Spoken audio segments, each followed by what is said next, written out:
Students, कैसे हैं आप सब। उम्मीद करती हूँ आप लोग अच्छे होंगे। आज आपकी वर्कशीट नंबर 22 आई है। इसे अच्छे से लेबल कर लीजिए, डेट डाल दीजिए, क्लास, सब्जेक्ट, अपना नाम, अपने टीचर का नाम लिख लीजिए। आज हम लोग क्या पढ़ने वाले हैं? आज हम लोग का उप विषय है देशांतर।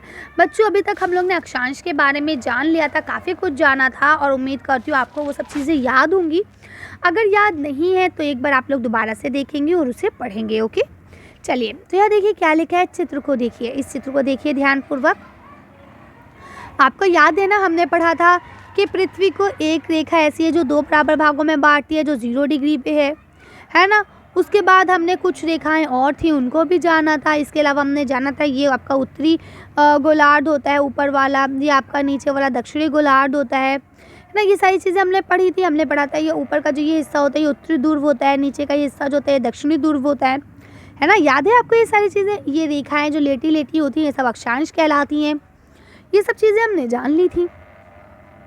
भारत तथा कनाडा एक ही गोलार्ध में स्थित है, उत्तरी गोलार्ध में, है ना। पिछली वर्कशीट में हमने अक्षांश के बारे में पढ़ा, तो हम पढ़ चुके हैं पिछली वर्कशीट में। अक्षांशों से केवल हम उत्तर तथा दक्षिण दिशाओं की पहचान कर सकते हैं कि भाई ये आपकी भूमध्य रेखा है, इसके ऊपर उत्तर है, नीचे दक्षिण है, यही पहचान कर सकते हैं। तो अब अगर आप देखें कनाडा और भारत दोनों ही उत्तर दिशा में है ना, दोनों ही उत्तर गोलार्ध में। अब हम क्या करें, तो हम कैसे पहचानेंगे?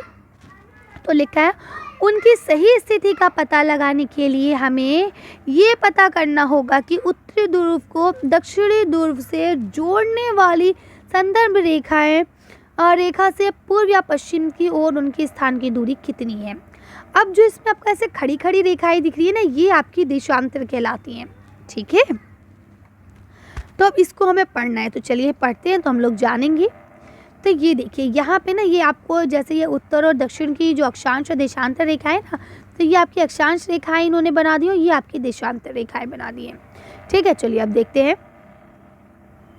इस चीज़ को समझने के लिए कागज़ पर समान दूरी वाले क्षैतिज यानी इस तरह से तथा उत्तर ध्रुव रेखाएं खींचिए, यानी खड़ी और लेटी, हॉरिजॉन्टल और वर्टिकल लाइंस खींचिए, जैसे कि चित्र 2 में आपको दिखाया गया है।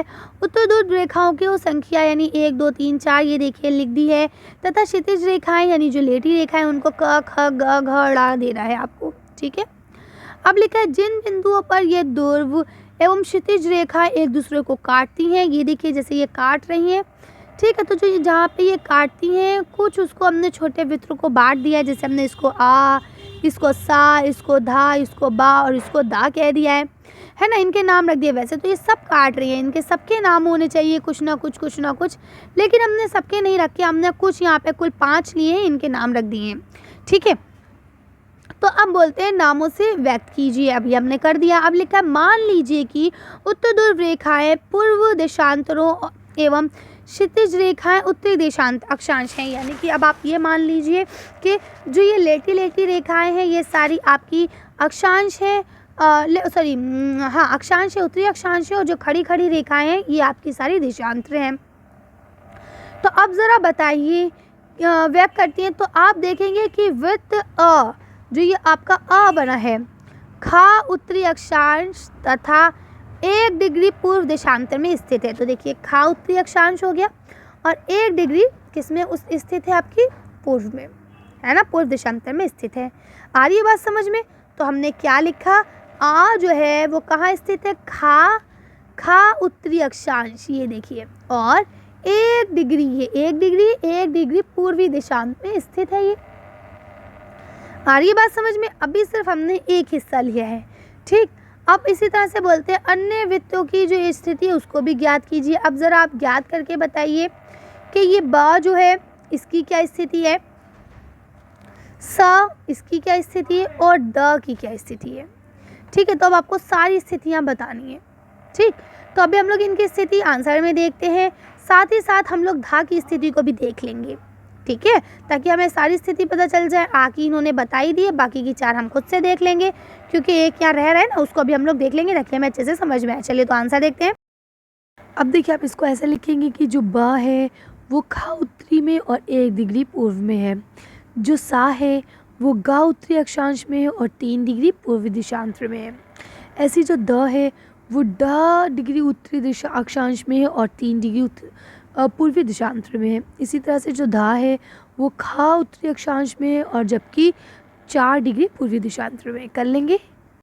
अब देखिए यहाँ लिखा है, अगर आपको किसी स्थान के अक्षांश एवं देशांतर की सही जानकारी हो तो ग्लोब पर आप उस स्थान का पता आसानी से लगा सकते हैं। यानी अगर आपको अक्षांश और देशांतर की जानकारी हो तो आप क्या कर सकते हैं, ग्लोब पर उस चीज़ का आसानी से पता लगा सकते हैं कि भाई ये इतने डिग्री अक्षांश से लेके इतने डिग्री देशांतर तक फैला हुआ है या इस पे है, तो आप आसानी से उस चीज़ को ढूंढ सकते हैं। तो यह लिखा चित्र 1 में आ की जो स्थिति है उसका ज़रा पता लगा के बताइए।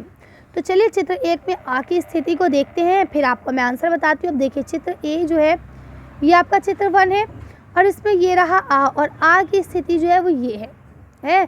तो देखिए ये क्या है, 45 डिग्री अक्षांश और यहाँ पे ये देखिए ये कितना है, 40 डिग्री क्या है, देशांतर, है ना। और अक्षांश कौन से है, उत्तरी, और देशांतर कौन सी है आपकी, पूर्वी। ठीक है, क्योंकि इधर पश्चिम है। आ रही बात समझ में, क्योंकि देखिए ये आपका उत्तरी, ये पूरा उत्तरी हो गया, ठीक, ये पूरा दक्षिणी हो गया, और इधर ऐसे करके ये आपका पूर्वी हो गया और ये आपका पश्चिमी हो गया। आई बात समझ में, तो आप इसे कर सकते हैं। तो चलिए इसका आंसर हम लिख के देखेंगे कि इसे लिखा कैसे जाता है, उसके बाद वीडियो को फिनिश करेंगे।